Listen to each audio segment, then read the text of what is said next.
Fear junction में आपका स्वागत है।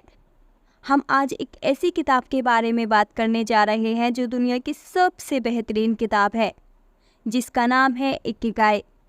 यह किताब हेक्टर ग्रासिया द्वारा लिखी गई है।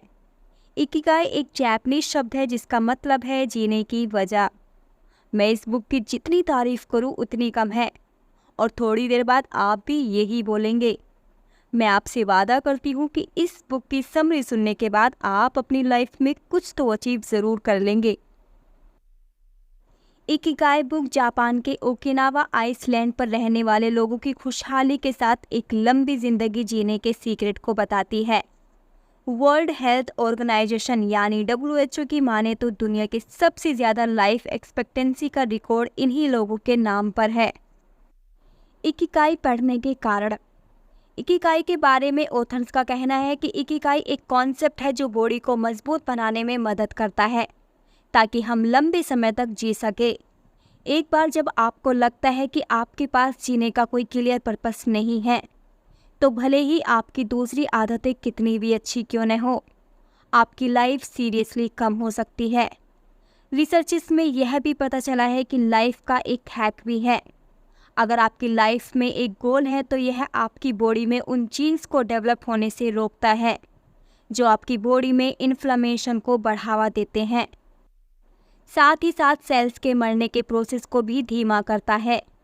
इसके साथ साथ इस किताब के ऑथर ने हमें और भी रीजंस बताए हैं, जैसे इससे पर्पस का पता चलता है। सबसे पहले अपनी लाइफ में एक क्लियर पर्पस ढूंढना होता है। यह एक बेहतर जॉब ढूंढने, घर खरीदना, एक स्पेशल खाना पकाना या एग्ज़ाम पास करने जितना छोटा भी हो सकता है। इससे हमें एक्टिव रहने में मदद मिलती है, क्योंकि हमारे गोल्स चाहे कितने भी बड़े या छोटे हों, वे हमें आगे बढ़ने की प्रेरणा देते हैं, जिससे हमें एक्टिव और खुश रहने में मदद मिलती है। लेकिन कुछ भी शुरू करने के लिए सबसे पहले उसके बारे में जानना और पर्पस डिसाइड करना उतना ही ज़रूरी है जितना हेल्थ, वेल्थ या बिजनेस को शुरू करने के लिए टाइम एलोकेट करना। ऑथर अपनी कहानी बताते हुए कहते हैं कि जब उन्हें अपने बड़े गोल की अवेयरनेस हो गई, तो उससे रिलेटेड हर छोटे और बड़े काम में उन्हें शांति और खुशी मिलने लगी, और हर एक्शन उन्हें ये एहसास दिलाता रहा कि उनका जीवन खुशहाल होने वाला है, जो कि आज सच है। इसने उनके मन को भी शांति दी कि वह एक पर्पसफुल और मीनिंगफुल ज़िंदगी जी रहा है। भले ही उन्हें कभी कभी छोटे मोटे फेलियर मिले, लेकिन अपने गोल पर कॉन्सेंट्रेट करने की उनकी आदत ने उनकी खुशी में अहम भूमिका निभाई। यह हैप्पीनेस को इंस्पायर करता है। कई बार ऐसा होता है कि अपने भागदौड़ भरे जीवन में हम अक्सर उन कुछ सबसे ज़रूरी पलों को फील करने से चूक जाते हैं जो हमें अच्छे लगे थे या करना ज़रूरी थे। लेकिन इस बारे में उन पलों के लिए इकिगाई हमें उनके लिए ग्रैटिट्यूड में रहने की सलाह देने की बजाय इस बात पर ज़्यादा ध्यान दिलाता है कि अगली बार से जैसे ही मौका मिले उन पलों को जीने पर ध्यान देना चाहिए। खुशी सिंप्लिसिटी में है। जापान के लोग सिंप्लिसिटी को पसंद करते हैं। कई लोगों ने बहुत बड़े इन्वेंशंस की, किताबें लिखी, रिसर्चेस की, बड़ी कामयाबियां हासिल की, पर इसके बावजूद यह लोग लाइफ में सिंप्लिसिटी को इम्पोर्टेंस देते हैं। उनका मानना है कि एक साथ रहने की स्पिरिट, एक एक्टिव डेली रूटीन, एक पीसफुल, हेल्दी, हैप्पी और लंबी लाइफ के लिए मायने रखती है। इसके अलावा जापान के ओकिनावा के लोग काइंडनेस को भी इम्पोर्टेंस देते हैं। ये हेल्थ अवेयरनेस को बढ़ावा देती है। इकिगाई किताब हमें हेल्दी रहने के लिए अवेयर करती है। ये बताती है कि हमेशा एक्टिव रहने के लिए शरीर को मूव करते रहना चाहिए। इसे हर पल करने के लिए आपको वॉकिंग या ऑफिस में अपनी रो में चलना या अपनी कोई मनचाही एक्टिविटी करनी चाहिए। ये पॉजिटिविटी बढ़ाने में मदद करती है। इसके अलावा अपना मनचाहा काम और पॉजिटिव सोच सिखाते हुए ये किताब हमें पॉजिटिव रहने में भी हेल्प करती है। अपनी इकिगाई को ढूंढें। अपनी इकिगाई को ढूंढने के लिए यहाँ 12 स्टेप्स दिए गए हैं, जिनके बारे में अब हम डिटेल में बात करेंगे। हर स्टेप बहुत ही ध्यान से समझें, क्योंकि हर स्टेप आपकी ज़िंदगी बदल सकता है। स्टेप 1, लाइफ का मतलब क्या है? आपकी लाइफ का मतलब क्या है? यह सवाल कभी ना कभी हम सबको परेशान करता है।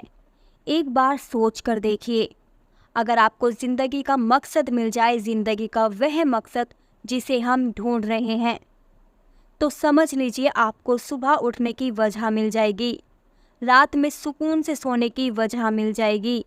एक ऐसा मकसद जो ज़िंदगी भर आपकी खुशियों का कारण बन सके। इसी चीज़ को ढूंढने में मदद करती है इकिगाई। इस तरह आपकी इकिगाई को ढूंढने के लिए आपको अपने आप से इन 4 सवालों को पूछना चाहिए। पहला सवाल, प्यार क्या है?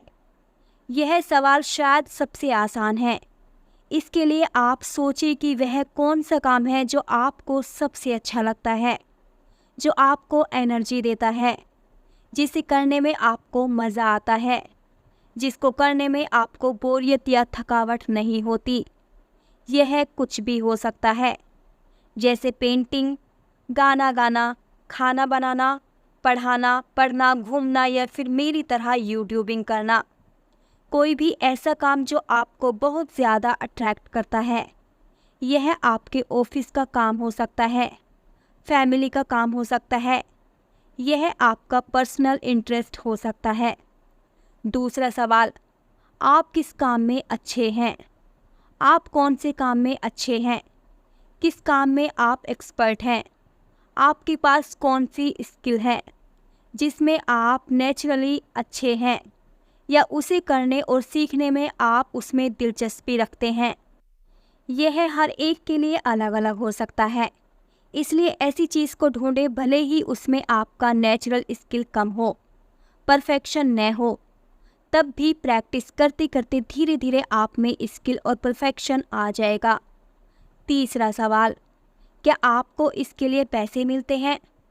बात सिर्फ प्यार और अच्छे की करें तो आपको कोई भी चीज़ करना पसंद हो सकता है, लेकिन यह ज़रूरी नहीं है कि इस चीज़ के लिए आपको पैसे दिए जाएं। हो सकता है आपको घर की सफाई करना बहुत पसंद हो, लेकिन इस चीज़ के लिए आपको कोई दूसरा पैसे नहीं देगा।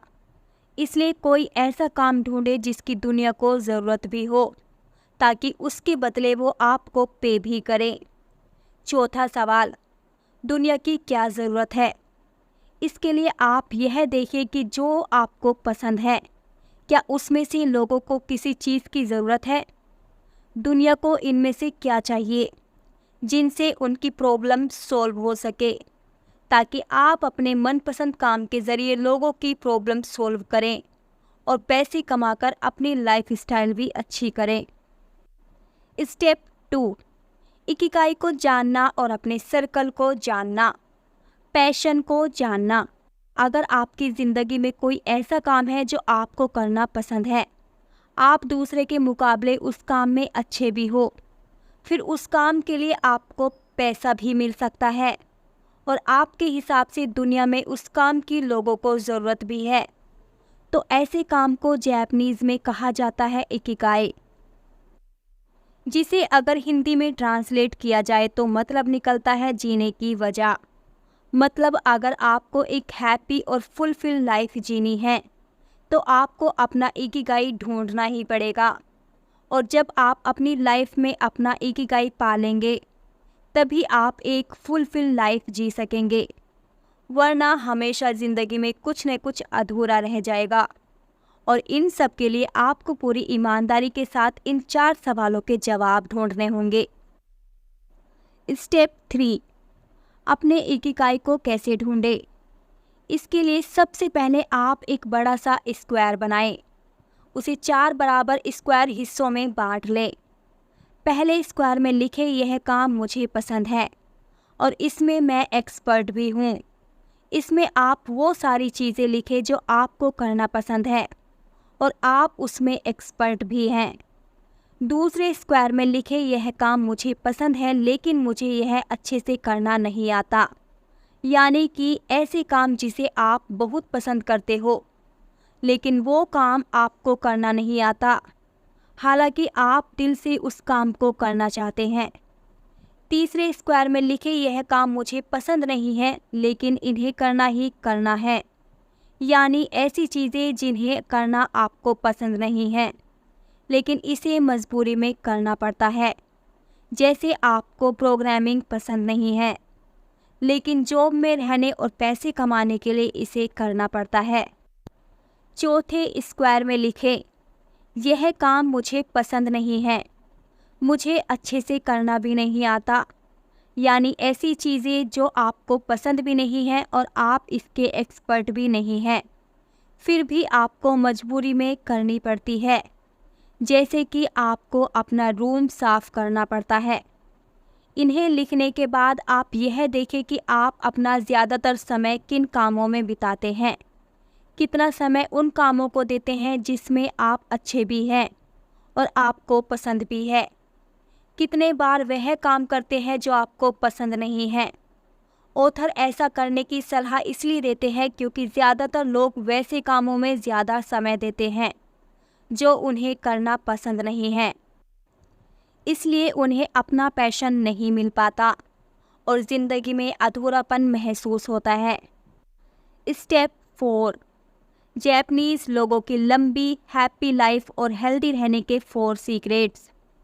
जापान के ओकिनावा के लोगों की लाइफ में कुछ खास हैबिट्स शामिल हैं, जिनकी वजह से वे लंबी, हैप्पी, फुलफिलिंग और क्वालिटी लाइफ जीते हैं। तनाव। जापान के लोगों का मानना है कि तनाव और डिप्रेशन लंबी उम्र के दुश्मन हैं, इसलिए एक खुशहाल लाइफ जीने के लिए तनाव को हमेशा दूर रखना चाहिए। खान पान। जापान के लोग कभी भी भरपेट खाना नहीं खाते हैं, वे हमेशा अपनी भूख का 80% ही खाना खाते हैं। इसके लिए आप जब भी खाना खाएं, जैसे ही आपका पेट भरने वाला हो तुरंत खाना खाना बंद कर दे। शुरुआत में शायद आपको पता ना चले कि कब आपने 80% खाना खा लिया है, लेकिन जैसे जैसे आप इसको करेंगे तो धीरे धीरे सीख जाएंगे। रिसेंट स्टडी में पता चला है कि ओकिनावा के लोग रोज़ एवरेज 1800 से 1900 कैलोरीज लेते हैं। इसके अलावा जापान के लोग रोज़ एवरेज 18 अलग अलग तरह के फूड्स खाते हैं।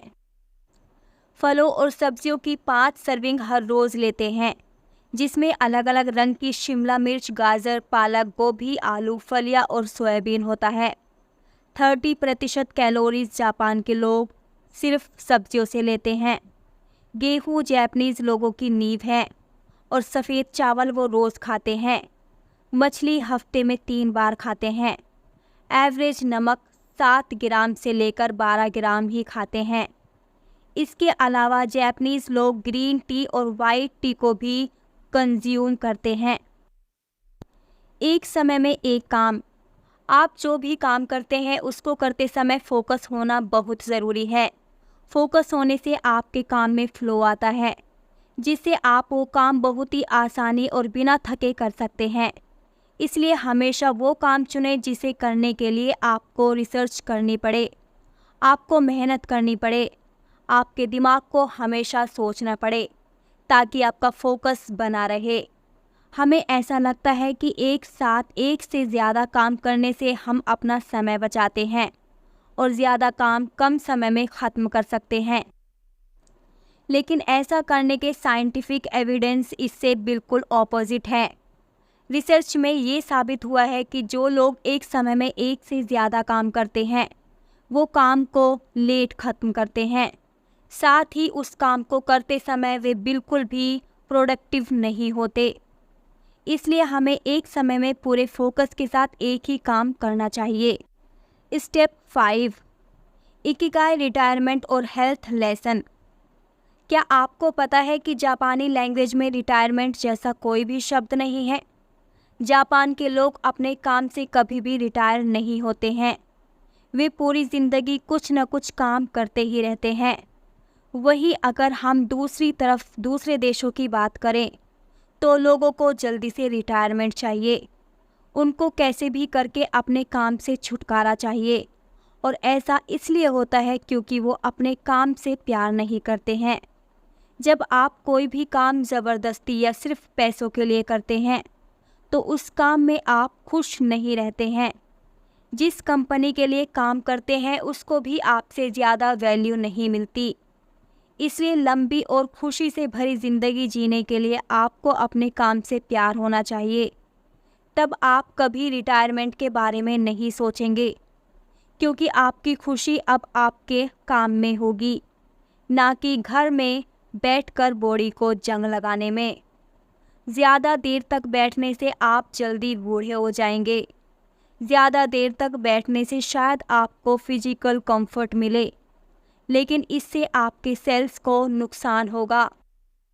खाने का इम्बैलेंस, हाइपरटेंशन और यहाँ तक कि कैंसर जैसी बीमारी भी हो सकती हैं। और इससे बचने के लिए आपको बस अपनी डेली लाइफ में ये कुछ आदतें जोड़नी चाहिए। रोज़ कम से कम 21 मिनट्स चलें। लिफ्ट का इस्तेमाल ना करें। सोशल एक्टिविटी में पार्टिसिपेट करें ताकि आप देर तक टीवी के सामने बैठे ना रहें। अपने जंक फूड, पैकेज्ड फूड को अच्छे खाने से बदल दें। एक अच्छी क्वालिटी की नींद लें। 7 से 9 घंटे की नींद लें। इससे ज़्यादा ना सोएं। बच्चों के साथ खेलें। शुरुआत में आप टाइमर भी लगा सकते हैं ताकि आपको याद रहे कि चलने का समय हो गया है। आप गूगल से ऐप का भी इस्तेमाल कर सकते हैं जो रोज़ आपको चलने का टास्क देते हो। स्टेप 6, काम पर ध्यान दें। काम में फ्लो आता है जिससे आप वो काम बहुत ही आसानी से और बिना थके कर सकते हैं। Clear objective. किसी भी काम को शुरू करने से पहले आपके पास उसको करने का क्लियर ऑब्जेक्टिव होना चाहिए कि आपको क्या करना है, कब करना है, किस लिए करना है, क्यों करना है। ये सब बातें आपको पहले से पता होनी चाहिए। उसको ख़त्म करने के लिए एक डेडलाइन होना चाहिए ताकि उसको आप समय पर ख़त्म कर सके और उसको आगे के लिए न टालें। स्टेप 7, इकिगाई के जरिए कामयाबी के 10 छोटे नियम। अपने आप को अच्छे दोस्तों से घेरें। स्लो स्पीड से लाइफ जिए। खाना खाते वक्त अपना पेट पूरी तरह से न भरें। अपनी बॉडी को शेप में लाएं। आज में रहें। हमेशा मुस्कुराएं। एक्टिव रहे, रिटायर न हो। नेचर के साथ जुड़े। आभारी रहना सीखें। अपने इकिगाई को ढूंढें और उसको फॉलो करें। स्टेप 8, ओकिनावा के बुजुर्गों की सलाह। बुजुर्गों के पास अपने सालों के अनुभव से दुनिया के साथ शेयर करने के लिए बहुत ज्ञान होता है। हम में से जो यंग हैं वे कभी कभी ऐसा दिखावा कर सकते हैं जैसे वे सब कुछ जानते हैं, लेकिन हमें अपने से सीनियर जनरेशन से लाइफ के बारे में ज़रूरी बातें सीखनी चाहिए जिन्हें वो हमसे ज़्यादा और अच्छे से जानते हैं। और इसके साथ साथ जो आपके पास है उसके साथ जीवन का आनंद लेने पर फोकस करें, बजाय इसके कि क्या गलत हो रहा है। ऐसा करने का एक शानदार तरीका यह भी है कि आप अपने आसपास के सभी लोगों, यहाँ तक कि अजनबियों से भी जुड़ें और इस बारे में ओकिनावा के पुराने समय के लोग आपको मिलने वाले हर इंसान के साथ मुस्कुराने और खुले दिल से बात करने का सुझाव देते हैं। स्टेप 9, हेल्दी रहने का एक नियम है दिन भर चलते रहना। ओकिनावा के निवासियों का सजेशन है कि हेल्दी रहने के लिए आपको हमेशा कोई खेल खेलने या दौड़ने की ज़रूरत नहीं है। इसके लिए आप अपने कन्वीनियंस के अनुसार कोई भी चलने वाली एक्टिविटी को डिसाइड कर सकते हैं। स्टेप 10, जापानी लोगों की लंबी ज़िंदगी जीने का राज। जापानी बूढ़े बुजुर्ग लंबा जीवन जीने के लिए इन 5 सीक्रेट्स को शेयर करते हैं। पहला, चिंता ना करें। लंबे जीवन का सीक्रेट चिंता ना करना है और अपने दिल को जवान बनाए रखने के लिए उसे बूढ़ा न होने दें। अपने चेहरे पर एक अच्छी मुस्कान के साथ अपने दिल को लोगों के सामने खोलें। अगर आप मुस्कुराते हैं और अपना दिल खोलते हैं तो आपके नाती पोते और बाकी सभी लोग आपको देखना चाहेंगे। चिंता से बचने का सबसे अच्छा तरीका है बाहर निकलना और लोगों से मिलना जुलना। जापान के बूढ़े बुजुर्ग लोग अक्सर इस काम को करते हैं। यही कारण है जिसकी वजह से वे लोग इतने समय तक जिंदा रहते हैं। सीधे शब्दों में कहें तो उनके अनुसार लंबा जीवन जीने के लिए आपको चिंता करने की बजाय खुश रहने की ज़रूरत है। किसी को भी परेशानी में डाले बिना दूसरों के साथ समय बिताना और मौज मस्ती करना ही मायने रखता है। अच्छी आदतें बनाएं। लंबे जीवन के लिए अच्छी आदतें सबसे ज़्यादा मायने रखती हैं। आज के समय में देर से उठना सबसे बड़ी बुरी आदत बनी हुई है। देर से उठने की वजह से आपका शरीर फुर्तीला नहीं रह पाता, जिसकी वजह से आप पूरे दिन आलसी बने रहते हैं। तो सबसे पहले सुबह जल्दी उठने की आदत डालें और सुबह कोई ऐसा काम करें जो आपके शरीर को फुर्तीला बना दे। ओल्ड एज में शार्प रहने का सीक्रेट आपकी उंगलियों में है। आप अगर अपनी फिंगर्स को बिजी रखते हैं तो आप 100 साल तक जिंदा रह सकते हैं। ध्यान रखें कि अगर आप सुबह उठकर काम नहीं करते हैं तो आपका शरीर कमज़ोर हो जाता है। लंबे समय तक जीने के लिए आपको 3 चीज़ें करने की ज़रूरत है। हेल्दी रहने के लिए एक्सरसाइज करें, अच्छा खाएं और लोगों के साथ समय बिताएं। आशावादी बने। हर दिन खुद से कहें आज का दिन हेल्थ और एनर्जी से भरपूर होगा। इसे पूरी तरह से जिएं। बेशक आपकी उम्र कितनी भी हो या आप कितना भी कमज़ोर महसूस कर रहे हो, खुद से कहें मुझे अभी भी बहुत कुछ करना है और यह कहते हुए ज़ोर से हंसें। हंसी सबसे ज़रूरी चीज़ है, इसलिए आप जहाँ भी जाते हैं वहाँ हंसें। इससे आपका और आपके साथ रहने वाले हर इंसान का मूड अच्छा रहेगा और काम करने के लिए आपको मोटिवेशन मिलेगा। अपने जीवन को हर एक दिन के लिए धन्यवाद कहें। दूसरों का धन्यवाद अदा करें। दूसरों की मदद करें, इससे आपको हैप्पीनेस और सेटिस्फैक्शन महसूस होगा। लंबा जीना आपके ही हाथों में है, बस इसे अपनाएं। स्टेप 11, लोगोथेरेपी से इकिगाई। लोगों के नाखुश रहने का सबसे बड़ा कारण लाइफ में किसी पर्पस का न होना है। लाइफ में पर्पस न होने की वजह से लाइफ मीनिंगफुल नहीं लगती है और यह आपकी उदासी की वजह बन जाती है, जिससे ज़्यादा समय तक खुश रहना इम्पॉसिबल हो जाता है। यहाँ तक कि कई लोग उम्मीद छोड़ देते हैं और सुसाइड करने की भी कोशिश करते हैं, जो बहुत बड़ी प्रॉब्लम है। इस प्रॉब्लम को दूर करने के लिए आप किताब में बताई गई लोगोथेरेपी टेक्निक का इस्तेमाल कर सकते हैं। लोगोथेरेपी क्या है? लोगोथेरेपी मरीजों को अपने न्यूरोसिस का सामना करने के लिए कॉन्शियस रूप से अपनी लाइफ के पर्पस की खोज करने के लिए इंस्पायर करती है। अपनी डेस्टिनी को पूरा करने की उनकी खोज तब उन्हें आगे बढ़ने के लिए इंस्पायर करती है। लोगोथेरेपी पास्ट की मेंटल ब्लॉक्स को तोड़ती है और रास्ते में आने वाली सभी रुकावटों पर काबू पाती है। लोगोथेरेपी के प्रोसेस को इन 5 स्टेप्स में अच्छे से समझा जा सकता है। नंबर 1, इंसान अंदर से खाली, निराश या चिंतित महसूस करता है। नंबर 2, थेरेपिस्ट उन्हें दिखाते हैं कि वह जो महसूस कर रहे हैं वह एक मीनिंगफुल लाइफ पाने की इच्छा है। नंबर 3, जिससे मरीज को उस खास समय में अपने लाइफ के पर्पस का पता चलता है। नंबर 4, मरीज अपनी मर्जी से उस भाग्य को एक्सेप्ट या रिजेक्ट करने का फैसला करता है, जिससे उसकी पूरी लाइफ जुड़ी हुई होती है। नंबर 5, और जब मरीज को अपनी लाइफ के लिए यह नया पैशन मिल जाता है तो उसका ये नया पैशन उसे रुकावटों और दुखों को दूर करने में मदद करता है। अगर इंसान को ऐसा करने में मदद की ज़रूरत है तो लोगोथेरेपी उसे विजुअलाइजेशन के जरिए उसकी मदद करती है। उन्हें अपनी लाइफ के पर्पस की खोज में और बाद में परेशानियों पर काबू पाने में गाइडेंस की ज़रूरत होती है, ताकि वह अपने पर्पस की ओर बढ़ सके। लोगोथेरेपी के अकॉर्डिंग लाइफ में अपने पर्पस की खोज करने से इंसान को उस खाली जगह को भरने में मदद मिलती है। स्टेप 12, जिन चीज़ों से हम प्यार करते हैं वे एक पेड़ के पत्तों की तरह होती है, जो हवा के झोंके के साथ कभी भी गिर सकती है। एक बुद्धिमान इंसान को ज़िंदगी के सुखों को अवॉइड नहीं करना चाहिए, बल्कि इस बात के लिए हमेशा अवेयर रहना चाहिए कि उन पर डिपेंडेंस उन्हें सेटिस्फैक्शन का गुलाम बना सकती है। इसलिए आपको दिल से खुश रहने की आदत बनानी चाहिए। बजाय उन सुखों के लिए तैयार रहने के जो कुछ ही समय में गायब हो जाते हैं।